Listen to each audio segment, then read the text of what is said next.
करते हैं ट्रिग्नोमेट्री के टेबल याद कैसे करते हैं ये हम बात करते हैं। अब एक टेबल बनी हुई है, इसको हम कैसे याद करेंगे ये हम आपको, यहाँ पे हम नंबरिंग लिख लेंगे 0 से, 0 1 2 3 4। इसको हम जितनी नंबरिंग लिखा है उनको 4 से डिवाइड भी कर देंगे।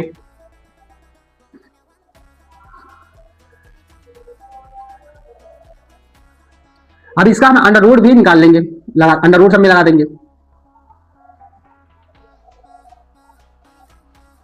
अब अंडर रूट लगा दिया। अब ये साइन 0 का मान निकालना है, साइन 0 का मान निकालना है तो क्या करेंगे, क्या है 0/4 अंडर रूट।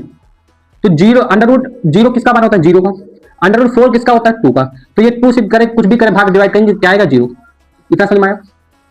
साइन 30 मान देखेंगे 1/4 अंडर रूट, तो 1 अंडर रूट किसका होता है 1 का, अंडर रूट 4 किसका होता है 2 का, तो 1/2। ऐसे ही हम 45 का करेंगे तो क्या है 2/4 अंडर रूट, 2 1 जा 2, 2 2 जा 4, 1/√2। तो 1 का क्या होता है 1 ही होता है, अंडर रूट 2 का क्या होता है अंडर रूट 2, तो 1/√2। साइन 60 मान निकालेंगे अंडर रूट 3/4 अंडर रूट, तो अंडर रूट 3 का मान कुछ नहीं होता, अंडर रूट 3 अंडर 4 का मान 2 होता है, अंडर रूट 3/2 साइन 60 मान।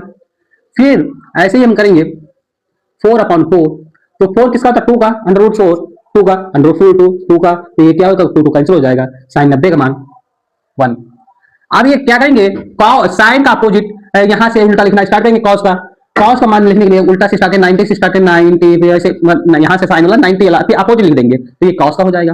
फिर tan का क्या होता है, tan होता है साइन थीटा अपॉन में कॉस थीटा।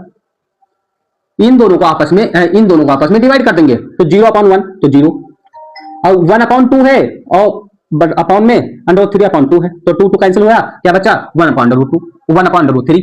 ठीक है, ऐसे ही और करेंगे आपस में काट देंगे दोनों तो क्या जाएगा 1, इनमें 2 कट जाएगा तो क्या आएगा अंडर रूट 3, और फिर 0 को 1 से 1/0 करेंगे तो क्या आएगा इन्फिनिटी आएगा। अब ये क्या होता है इतना समझ में आया होगा आप लोगों को, ये साइन कॉस का अपोजिट होता है, कॉसेस का अपोजिट होता है, कॉस सेक का अपोजिट होता है, tan कॉट का अपोजिट होता है। इतना समझ में आया होगा। मतलब साइन क्या होता है, साइन थीटा लिखा हुआ है तो 1/cos थीटा होता है, कॉसेक थीटा होता है, कॉसेक थीटा होता है। अब कॉसेक थीटा है तो साइन का मान कितना दिया गया 0 लिखा, 1/cos लिखा, तो ये संख्या क्या हो जाएगी चेंज हो जाएगी। तो ये क्या कॉस 0 का अपोजिट क्या होता है इन्फिनिटी, 1/2 का अपोजिट क्या होगा 2, 1/√2 का अपोजिट क्या होगा √2, अंडर रूट 3/2 का अपोजिट क्या होगा √2√3 2/√3 होगा, फिर 1 का अपोजिट 1 होगा। फिर ऐसे कॉस में चलेगा इन दोनों सबका अपोजिट हो जाएगा, बस ऐसे करते जाएंगे ये जाएगा। ऐसे ही देखने के लिए माइंडफुल कोचिंग क्लासेस को शेयर ऑन